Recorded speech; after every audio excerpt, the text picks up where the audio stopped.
part of why I wanted to make this video is I'll post it on the Patreon, an interesting article about the effect of like hunting whales on them as a species because of their culture. So they, use these examples like with elephants. If you take like the oldest matriarch of the elephant herd and she has all the knowledge of where the watering holes are and all this, then you're really hurting the entire group.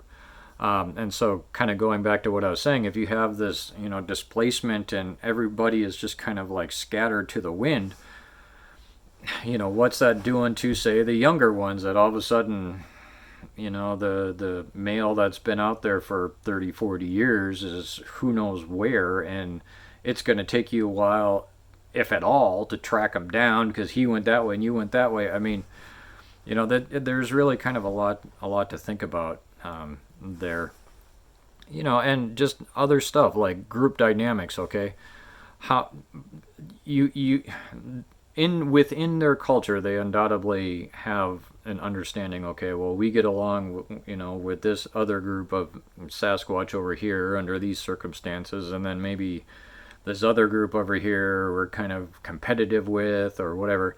And then certainly within their culture, they would have discussions and conversations about which humans they could steal from and which humans are hunters, which humans have guns, all this sort of different thing. And so, it brings me back to just kind of in the same sense with all of that, where you're going to have this displacement, and their patterns of where their haunts are going to completely be disrupted. Their community is going to be disrupted. Their culture is going to be disrupted. Their personal health is going to be disrupted. They could have injuries. They could have long-term illness from this. And so I think in this weakened state, we should expect that, first off, that they're probably going to come sniffing around for food from us more frequently.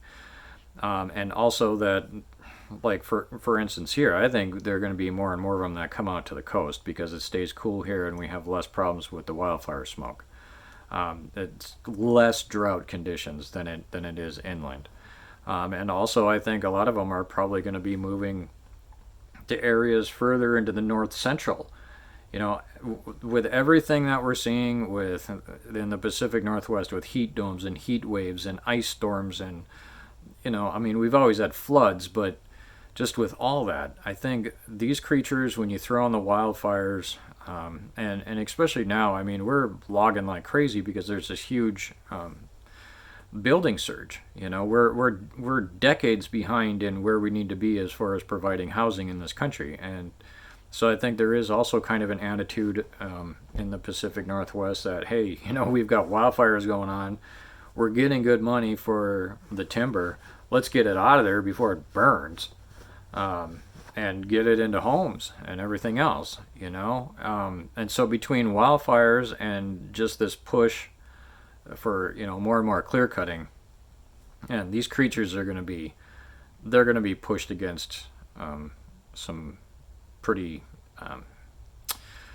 pushed into some pretty difficult positions. Okay, and so I think like in this article that, like I said, I'll post on the Patreon, they're kind of talking about different species that they'll set aside, like little sanctuaries, provide nesting, and just allow them, get them set up somehow with some kind of food source, and then they can kind of go out and relearn things. And I kind of think that this is going to be, well, I think this is the model that we're going to see in the Northwest with Sasquatch, and it's going to be places like this one here where there's a purposeful, conscious effort to set places aside for these creatures, so that they can kind of recover as time goes on, hopefully. But it's I get that it's kind of a depressing subject and everything, and it's we oftentimes don't really want to think about some of the darker aspects of Sasquatch and everything. But I do also believe that they are, emotional creatures, and whatever. They are a sort of people. So what they must be going through at every single level, obviously, is going to be just as dramatic or more so than how we're impacted by the wildfires.